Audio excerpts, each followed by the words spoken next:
तर पहा, आपलं जे पुढचं उदाहरण आहे ते असं आहे की 2y वर्ग अधिक 27y अधिक 13 बरोबर 0 यांचे अवयव जे आहेत ते आपल्याला पाडून घ्यायचे आहेत. म्हणून बघा, 2y वर्ग अधिक 27y अधिक 13 बरोबर 0. मग 2y वर्ग अधिक आपण 27चे अवयव पाडलेले आहे 26y अधिक 1y अधिक काय आलेलं आहे 13 बरोबर 0. मग 2y कंसामध्ये y अधिक 13 अधिक काय येणार आहे 1 कंसामध्ये y अधिक 13 बरोबर किती येणार आहे तर 0. मग y अधिक 13 आणि 2y अधिक काय आलेलं आहे तर 1 बरोबर किती तर 0.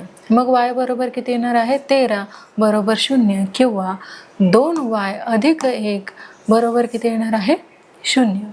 मग y बरोबर काय येईल तर वजा 13 किंवा y बरोबर येणार आहे वजा 1/2. म्हणजेच दिलेल्या वर्ग समीकरणाची जी मुळे आहे ती वजा 13 किंवा 1/2 अशी येणार आहे. तर आपलं जे पुढचं उदाहरण आहे ते आपण घेणार आहोत 7वं की वर्गमुळात 2 x वर्ग अधिक 7x अधिक 5 कंसामध्ये वर्गमुळात 2 बरोबर 0 याची उकल आपण करून घेतलेली आहे की वर्गमुळात 2x वर्ग अधिक 7x अधिक 5 वर्गमुळात 2 बरोबर काय आहे 0. मग वर्गमुळात 2x वर्ग अधिक 5x अधिक 2x अधिक 5 वर्गमुळात 2 बरोबर काय आलेलं आहे 0. मग x कंसामध्ये वर्गमुळात 2 x अधिक 5 कंस पूर्ण अधिक वर्गमुळात 2 कंसामध्ये वर्गमुळात 2 x अधिक 5 बरोबर 0 आलेलं आहे. तर कंसामध्ये वर्गमुळात 2x अधिक 5 x अधिक वर्गमुळात 2 बरोबर किती आलेलं आहे 0 आलेलं आहे. मग वर्गमुळात 2x अधिक 5 बरोबर 0 किंवा x अधिक वर्गमुळात 2 कंस पूर्ण बरोबर 0 हे येणार आहे. मग x बरोबर किती वजा 5 वर्गमुळात 2 किंवा x बरोबर वजा वर्गमुळात 2. मग दिलेल्या वर्ग समीकरणाची मुळे काय आहे वजा 5 वर्गमुळात 2 किंवा वजा वर्गमुळात 2 हे मुळे येणार आहेत. आता आपलं पूर्ण वर्ग पद्धतीने वर्ग समीकरण जे आहे ते आपण इथे सोडवणार आहोत. तर पूर्ण वर्ग पद्धतीने जे समीकरणे आपण घेतलेले आहे ते आहे x वर्ग अधिक 10x अधिक 2 बरोबर 0 हे वर्ग समीकरण आहे. कारण x वर्ग अधिक bx अधिक c बरोबर 0 या रूपात आपण लिहिलेलं आहे. तर हे अवयव पद्धतीने सोडवता येणार नाही कारण 2 या संख्येचे असे अवयव सांगता येत नाही की ज्यांची बेरीज काय येणार आहे तर 10 येईल. म्हणून अशी उदाहरणे सोडवण्यासाठी पूर्ण वर्ग पद्धती वापरावी लागते. ही रीत आपल्याला समजून घ्यायची आहे. तर बघा, x वर्ग अधिक 10x या राशीत योग्य पद मिळवून एक पूर्ण वर्ग राशी आपल्याला मिळवायची आहे. म्हणून x वर्ग अधिक 10x अधिक k बरोबर काय आहे x अधिक a कंसामध्ये 2 असे आपण लिहिलेले आहे. मग x वर्ग अधिक 10x अधिक k बरोबर काय आहे x वर्ग अधिक 2x अधिक a वर्ग आपण घेतलेलं आहे. त्यानंतर सहगुणकांची जी तुलना आहे ते आपल्याला इथे करून घ्यायची आहे. 10 बरोबर 2a आणि k बरोबर a वर्ग अशी तुलना आपण केलेली आहे. म्हणून a बरोबर काय आलेलं आहे 5. म्हणून k बरोबर a वर्ग बरोबर 5चा वर्ग बरोबर किती 5 5 25. मग x वर्ग अधिक 10x अधिक 2 बरोबर x वर्ग अधिक 10 अधिक 25 वजा 25 अधिक 2 कंसामध्ये x अधिक 5 चा वर्ग वजा 25 अधिक काय आलेले आहेत 2 आलेले आहेत. तर त्याचं आपण काय केलेलं आहे आधी बेरीज करून मग वजाबाकी करून घेतलेली आहे. म्हणून x अधिक 5 कंस पूर्ण त्याचा वर्ग वजा कंसामध्ये वर्गमुळात 23 त्याचा वर्ग बरोबर काय तर 0. मग कंसामध्ये x अधिक 5 अधिक वर्गमुळात 23 कंस पूर्ण कंसामध्ये x अधिक 5 वजा वर्गमुळात 23 कंस पूर्ण बरोबर 0 आलेलं आहे. तर x अधिक 5 अधिक वर्गमुळात 23 बरोबर 0 किंवा x अधिक 5 वजा वर्गमुळात 23 बरोबर 0 हे आपण घेतलेलं आहे. मग x बरोबर वजा 5 वजा वर्गमुळात 23 किंवा x बरोबर वजा 5 अधिक वर्गमुळात 22 वर्गमुळात किती तर वर्गमुळात 23 हे आपण घेतलेले आहे। मग वर्ग समीकरणाचे मुळे काय आहे वजा 5 वजा वर्गमुळात 23 आणि वजा 5 अधिक वर्गमुळात 23 ही वर्ग समीकरणाचे मुळे आपण काढलेली आहेत। आता पुढील जे समीकरण आहे ते आहे की समीकरण x वर्ग अधिक bx अधिक c बरोबर 0 या आपल्याला स्वरूपात लिहायचं आहे। म्हणून x वर्ग अधिक bx अधिक b छेद 2 कंसाचा वर्ग b छेद 2 कंसाचा वर्ग मग अधिक c बरोबर काय आहे 0 म्हणजेच x अधिक b छेद 2 त्याचा वर्ग बरोबर b छेद 2 कंसाचा वर्ग वजा काय येणार आहे c येणार आहे। मग या रूपात आपल्याला लिहायचं आहे। म्हणून त्यासाठी आपण काही जे उदाहरणं आहेत ते आपण अभ्यासणार आहोत। तर 5x वर्ग वजा 4x वजा 3 बरोबर 0 त्याचे उकल आपण करून घेतलेले आहे की समीकरणातील वर्ग राशीचे रूपांतर दोन वर्गाच्या वजाबाकीच्या रूपात आणण्यासाठी x वर्गाचा सहगुणक 1 करणे आपल्याला सोयीचे होणार आहे। आणि म्हणून दिलेल्या समीकरणाला आपल्याला काय करायचं आहे 5 ने भागायचे आहे। तर x वर्ग वजा 4 छेद 5 x वजा 3 छेद 5 बरोबर काय 0 मग x वर्ग वजा 4 छेद 5 x अधिक k बरोबर कंसामध्ये x वजा 1 कंसाचा वर्ग तर x वर्ग वजा 4 छेद 5 x अधिक k बरोबर x वर्ग वजा 2x अधिक a वर्ग मग x वर्ग वजा 4 छेद x ची तुलना x वर्ग वजा 2x ची आपल्याला करायची आहे। म्हणून वजा 2x बरोबर काय आहे वजा 4 छेद 5 x हे मग a बरोबर 1 छेद 2 गुणिले 4 छेद 5 बरोबर 2 छेद 5 तर 2 छेद 5 हे आलेले आहे म्हणून k बरोबर किती आहे a वर्ग बरोबर कंसामध्ये 2 छेद 5 चा वर्ग बरोबर किती तर 4 छेद 25 4 छेद 25 म्हणजे बे दुने 4 आणि 4 5 किती तर 25 मग x वर्ग वजा 4 छेद 5 x वजा 3 छेद 5 बरोबर किती 0 मग x वर्ग वजा 4 छेद 5 x अधिक 4 छेद 25 वजा 4 छेद 25 वजा 3 छेद 5 बरोबर किती तर 0 म्हणून x वजा 2 छेद 5 कंस पूर्ण त्याचा वर्ग वजा कंसामध्ये 4 छेद 25 अधिक 3 छेद 5 कंस पूर्ण बरोबर काय आलेला आहे 0 आलेला आहे। मग x वजा 2 छेद 5 कंस पूर्ण त्याचा वर्ग वजा कंसामध्ये 19 छेद 25 बरोबर काय आलेला आहे 0 आलेला आहे। तर x वजा 2 छेद 5 चा कंसाचा काय आहे वर्ग आहे बरोबर कंसामध्ये 19 छेद 25 कंस पूर्ण मग x वजा 2 छेद 5 बरोबर किती वर्गमूळ 19 छेद 5 किंवा x वजा 2 छेद 5 बरोबर किती वजा एक कंसामध्ये 19 छेद 5 मग x बरोबर किती 2 छेद 5 अधिक वर्गमुळात 19 छेद 5 किंवा x बरोबर 2 छेद 5 वजा कंसामध्ये 19 छेद 5 हे आपण घेतलेलं आहे। त्यानंतर x बरोबर काय आहे 2 अधिक वर्गमुळात 19 छेद 5 किंवा x बरोबर काय आहे 2 वजा वर्गमुळात 19 छेद 5 हे येणार आहे। मग वर्ग समीकरणाचे जे मुळे आहेत ते काय असणार आहे तर 2 अधिक वर्गमुळात 19 छेद 5 आणि काय असणार आहे तर 2 वजा वर्गमुळात 19 छेद 5 अशी या समीकरणाची वर्गमुळे जे आहे ते आपल्याला मिळालेली आहे। आपले जे दुसरे उदाहरण आहे ते आपण इथे घेणार आहोत की x वर्ग अधिक 8x वजा 48 बरोबर किती 0 मग त्याचे उकल रीत 1 नुसार आपण करून घेतलेले आहे की पूर्ण वर्ग पद्धतीने ती आपण केलेले आहे। म्हणून x वर्ग अधिक 8x वजा 48 बरोबर 0 मग x वर्ग अधिक 8x अधिक 16 वजा 16 बरोबर किती वजा 48 बरोबर 0 48 चे आपण काय करून घेतलेले आहे अवयव पाडून घेतलेले आहे। मग x कंसामध्ये x अधिक 4 कंस पूर्ण त्याचा वर्ग वजा 64 बरोबर 0 कंसामध्ये x अधिक 4 चा वर्ग बरोबर किती 64 मग x अधिक 4 बरोबर 8 किंवा x अधिक 4 बरोबर किती वजा 8 हे आपण घेतलेले आहे। त्यानंतर x बरोबर 4 किंवा x बरोबर किती वजा 12 मग इथे वर्ग समीकरणाचे मुळे आपल्याला काय मिळालेले आहे 4 आणि वजा 12 ही वर्ग समीकरणाचे जी मुळे आहेत ते आपल्याला मिळालेली आहेत। आता पुढचं देखील आपण काय घेणार आहोत, तर समीकरण जे आहे ते आपण पुढील प्रमाणे देखील घेणार आहोत. तर तिसरं आपलं जे समीकरण आहे ते असं आहे की m वर्ग वजा 5m बरोबर वजा 3. उकल करून घेतलेले आहे m वर्ग वजा 5m अधिक 3 बरोबर 0. मग m वर्ग वजा 5m अधिक k बरोबर वर्गमुळात काय आहे, m वजा a कंसाचा वर्ग असा आहे. मग m वर्ग वजा 5m अधिक k बरोबर काय आहे, m वर्ग वजा 2am अधिक a चा वर्ग हा आहे.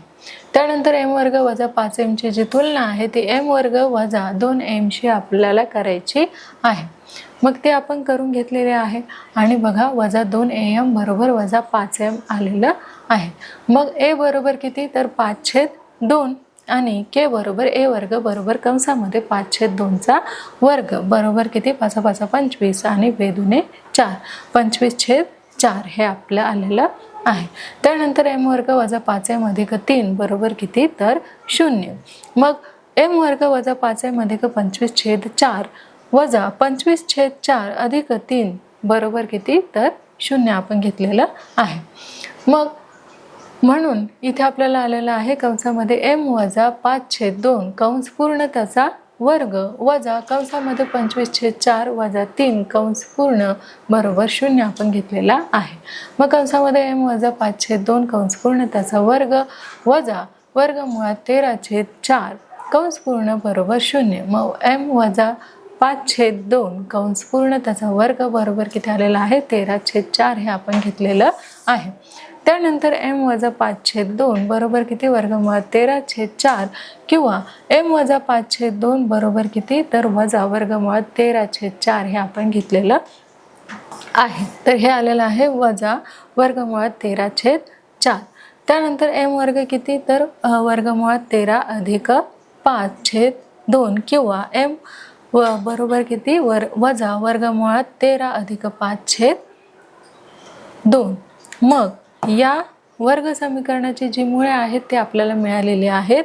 वर्गमुळात 13 अधिक 5/2 आणि दुसरं मिळालेलं आहे वजा वर्गमुळात 13 अधिक 5/2. ही जी वर्ग समीकरणे आहेत ते आपल्याला या समीकरणाची मिळालेली आहेत. पुढचं जे उदाहरण आहे ते देखील आपण इथे घेणार आहोत. तर बघा, जे चौथं उदाहरण आहे ते आपण इथे घेऊयात.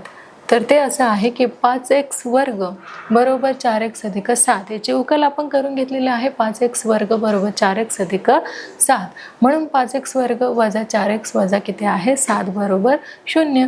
मग x वर्गाचा सहगुणक 1 करण्यासाठी आपल्याला समीकरणात 5 ने भागावे लागेल.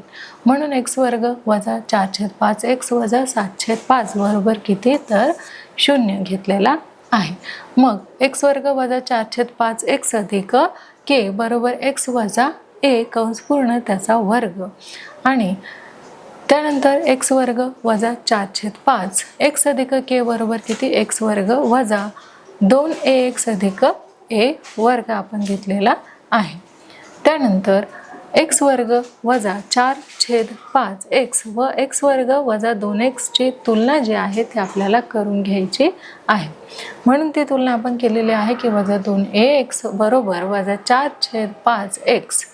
त्यानंतर आपल्याला इथे a बरोबर 2/5 जे आहे ते आपण इथे घेतलेले आहे. मग k बरोबर a वर्ग बरोबर किती, तर कंसामध्ये 2/5 चा वर्ग बरोबर 4/25 हे आलेलं आहे. त्यानंतर x वर्ग वजा 4/5 x वजा 7/5 बरोबर किती, तर 0 जो आहे तो आलेला आहे. मग x वर्ग वजा 4/5 x अधिक 4/25 वजा 4/25 वजा 7/5 बरोबर किती आलेला आहे, तर 0 आलेला आहे. मग इथे आपण x कंसामध्ये x वजा 2/5 कंस पूर्ण त्याचा वर्ग आहे व वजा कंसामध्ये 4/25 अधिक 7/5 कंस पूर्ण बरोबर किती आलेला आहे, 0. मग कंसामध्ये x वजा 2/5 त्याचा वर्ग वजा 29/25 बरोबर किती, तर 0 आपण घेतलेला आहे. म्हणून x वजा 2/5 कंस पूर्ण त्याचा वर्ग वजा कंसामध्ये 39/5 कंस पूर्ण त्याचा वर्ग बरोबर आलेला आहे 0. आणि मग वजा 2/5 कंस पूर्ण त्याचा वर्ग बरोबर कंसामध्ये वर्गमुळात 39/5 कंस पूर्ण म्हणून x वजा 2/5 बरोबर किती वर्गमुळात 29/5 किंवा x वजा 2/5 बरोबर वजा वर्गमुळात 29/5 हे आलेलं आहे. हे आहे त्याची मुळे. मग x बरोबर 2 अधिक वर्गमुळात 39/5 किंवा x बरोबर 2 वजा वर्गमुळात 39/5. तर वर्ग समीकरणाचे जे वर्गमुळे आहे ते आलेले आहे 2 अधिक वर्गमुळात 29/5 आणि 2 वजा वर्गमुळात 39/5 ही या समीकरणाची जी मुळे आहेत ते आपण इथे काढलेली आहे. आता जे पुढील समीकरण आहे ते देखील आपण इथे पाहणार आहोत आणि पुढील समीकरण जे आहे ते असं आहे बघा, x वर्ग अधिक bx अधिक c या राशीला a ने भागून म्हणजेच a हा शून्योत्तर नाही, x वर्ग अधिक b छेद a अधिक x अधिक c a ही राशी आपल्याला मिळते. म्हणून ही राशी 2 वर्गाच्या वजाबाकीच्या रूपात मांडून त्याच्या उकली मिळवता येतात व त्या अशा प्रकारे लिहिता येतात. बघा, x बरोबर वजा b वर्गमुळात b वर्ग वजा 4ac छेद काय येणार आहे 2. मग या उकली थिटा व बीटा या अक्षरांनी आपल्याला दर्शवायच्या आहे. म्हणून थिटा काय येणार आहे तर पहा वजा b अधिक वर्गमुळात b वर्ग वजा 4ac छेद काय येणार आहे 2a. मग बीटा काय येणार आहे तर वजा b वजा वर्गमुळात b वर्ग वजा 4ac छेद काय येणार आहे 2a आलेला आहे. x वर्ग अधिक bx अधिक c बरोबर 0 या समीकरणातील a b c यांच्या किमती या राशीत लिहून समीकरणाच्या उकली ज्या आहेत त्या आपल्याला मिळतात. म्हणून याला वर्ग समीकरण सोडवण्याचे सूत्र जे आहे असे म्हटलं जातं. मग या 2 उकलीपैकी कोणतीही उकल कोणत्याही अक्षराने आपल्याला दाखवता येते. आता जर अल्फा बरोबर वजा b अधिक वर्गमुळामध्ये b वर्ग अधिक वजा 4ac छेद काय आहे 2a. मग अल्फा आणि बीटा हा याच्यामध्ये मोठा कोण असणार आहे तर अल्फा हा असणार आहे. मग अल्फा बरोबर वजा b वजा वर्गमुळात b वर्ग वजा 4ac छेद काय आहे 2a. तर a हा बीटापेक्षा काय आहे तर मोठा आहे. मग सूत्राचा उपयोग करून खालील वर्ग समीकरणे जे आहेत ते आपल्याला सोडवायचे आहेत.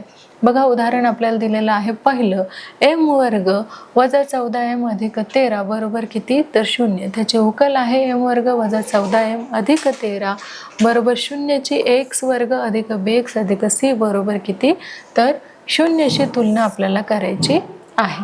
म्हणून a बरोबर 1 b बरोबर वजा 14 आणि c बरोबर किती तर 13 हे आहे. मग b वर्ग वजा 4ac बरोबर वजा 14 कंस पूर्ण त्याचा वर्ग वजा 4 गुणिले 1 गुणिले 13. मग किती होणार आहे 196. 14चा वर्ग आहे 196 वजा किती तर 52 13 52 बरोबर किती आलेला आहे 144. म्हणून m वर्ग बरोबर किती तर वजा b हा वर्गमुळात b वर्ग वजा 4ac शून्योत्तर नाही. मग छेदस्थानी किती आलेला आहे तर 2a. म्हणून m बरोबर वजा कंसामध्ये वजा 14 वर्गमुळात किती 144 छेद 2 गुणिले 1. मग 12 छेद किती आहे तर 2. म्हणून m बरोबर किती 14 अधिक 12 छेदस्थानी आहे 2 किंवा m बरोबर 14 वजा 12 छेदस्थानी घेतलेले आहे आपण 2. तर m बरोबर किती 26 छेद 2 किंवा m बरोबर 2 छेद 2. तर m बरोबर किती तर 13 आणि m बरोबर किती तर 1. मग वर्ग समीकरणाचे मुळे 13 आणि 1 ही वर्ग समीकरणाचे मुळे आपल्याला मिळालेली आहे. पुढचं उदाहरण जे आहे ते आपण घेतलेलं आहे की x वर्ग अधिक 10x अधिक 2 बरोबर किती 0. मग x वर्ग अधिक 10x अधिक 2 बरोबर 0 ची x वर्ग अधिक bx अधिक c 0 शी तुलना आपल्याला करायची आहे. म्हणून ती तुलना जी आहे ते आपण इथे करून घेतलेली आहे. a बरोबर 1 b बरोबर 10 आणि c बरोबर किती तर 2. म्हणून b वर्ग वजा 4ac बरोबर किती आहे 10 वर्ग वजा 4 गुणिले 1 गुणिले किती आहे 2. मग बरोबर 10 10 100 आणि 4 दुने 8 किती उरलेले आहे 92. 100 मधून वजा 8 आपण केलेले आहे. x बरोबर किती वजा b वर्गमुळात किती आहे बी वर्ग वजा 4ac छेदस्थानी आहे 2a. म्हणून x बरोबर किती वजा 10 वर्गमुळात 92 छेदस्थानी 2 गुणिले 1. मग x बरोबर वजा 10 हा वर्गमुळात 23 गुणिले 4 छेदस्थानी आलेले आहे 2. x बरोबर वजा 10 2 वर्गमुळात किती 23/2 आपण घेतलेले आहे. मग x बरोबर किती असणार आहे 2 कंसामध्ये वजा 5 वर्गमुळात 23 छेदस्थानी आलेले आहे 2. तर x बरोबर वजा 5 वर्गमुळात किती आलेले आहे 23. मग वजा 5 हे वर्गमुळात 23 याचे शून्योत्तर नाही, म्हणून x बरोबर वजा 5 अधिक वर्गमुळात 23 किंवा x बरोबर वजा 5 वजा वर्गमुळात 23. मग इथे वर्ग समीकरणाचे जे मुळे आहे ते आपल्याला मिळालेले आहे वजा 5 आणि अधिक वर्गमुळात 23 आणि वजा 5 वजा वर्गमुळात 23 ही समीकरणे आपल्याला मिळालेली आहे. आता पुढील जे समीकरण आहे ते देखील आपण घेणार आहोत. तर बघा, तिसरं जे उदाहरण आहे ते आपण घेतलेलं आहे की x वर्ग वजा 2x वजा 3 बरोबर किती तर 0. त्याचे उकल आपण करून घेतलेले आहे की ax वर्ग अधिक bx अधिक c बरोबर 0 शी आपल्याला त्याची तुलना करायची आहे. म्हणून a काय असणार आहे 1, b असणार आहे वजा 2 आणि c असणार आहे वजा 3. म्हणून b वर्ग वजा 4ac बरोबर वजा 2 चा वर्ग वजा 4 गुणिले 1 गुणिले कंसामध्ये वजा 3. हे आपण सूत्रानुसार मांडणी करून घेतलेली आहे. मग 4 अधिक 12 बरोबर किती आहे तर 16. मग x बरोबर वजा कंसामध्ये वजा 2 कंस पूर्ण अधिक वर्गमुळात 16 छेदस्थानी आलेले आहे 2 किंवा x बरोबर वजा वर्गमुळात वजा 2 कंस पूर्ण वजा वर्गमुळात 16 छेदस्थानी आलेले आहे 2. त्यानंतर x बरोबर 2 अधिक 4 छेद 2 किंवा x बरोबर 2 वजा 4 छेदस्थानी 2. म्हणून x बरोबर किती तर 3 किंवा x बरोबर किती आलेला आहे वजा 1 हे आलेलं आहे. म्हणजेच आपल्याला इथे या समीकरणाचे जे मुळे आहेत ते मिळालेले आहेत 3 आणि वजा 1. आता जे चौथं उदाहरण आहे ते आपण इथे पाहणार आहोत की 25x वर्ग अधिक 30x अधिक 9 बरोबर 0. त्याची उकल जी आहे ती 25x वर्ग अधिक 30x अधिक 9 बरोबर 0 ची जी किमती आहे त्या ax वर्ग अधिक bx अधिक c बरोबर 0 शी तुलना आपल्याला याची ह्या समीकरणाची करून घ्यायची आहे. म्हणून a बरोबर किती मांडणार आहोत आपण 25 आणि b बरोबर आपण घेणार आहोत 30 आणि c बरोबर घेणार आहोत 9. मग b वर्ग वजा काय घेणार आहोत 4ac बरोबर 30 चा वर्ग वजा 4 गुणिले 25 गुणिले काय येणार आहे 9 येणार आहे. म्हणून 30 चा वर्ग 900 वजा काय आलेला आहे तर 25 चोक 900 बरोबर 0. मग x बरोबर काय येणार आहे वजा b हा शून्य तर नाहीये कशाशी वर्गमुळात b वर्ग वजा 4ac छेदस्थानी घेतलेले आहे आपण 2a. मग x बरोबर वजा 30 हा वर्गमुळात शून्य तर नाही छेदस्थानी 2 गुणिले 25. मग x बरोबर किती वजा 30 अधिक 0 छेदस्थानी आहे 50 किंवा x बरोबर वजा 30 वजा 0 छेदस्थानी 50 हे आपण घेतलेले आहे. मग x बरोबर वजा 30 छेद 50 किंवा x बरोबर वजा 30 छेद 50. त्यानंतर x बरोबर किती वजा 3 छेद 5 किंवा x बरोबर वजा 3 छेद 5. आता इथे 25x वर्ग अधिक 30x अधिक 9 बरोबर 0 या समीकरणाचे दोन्ही मुळे कसे आहेत तर दोन्ही मुळे जे आहेत ते आहेत समान. मग 25x वर्ग अधिक 30x अधिक 9 बरोबर 0 म्हणजेच 5x अधिक 3 कंसाचा वर्ग हे 0 आहे हे आपल्याला लक्षात ठेवायचं आहे.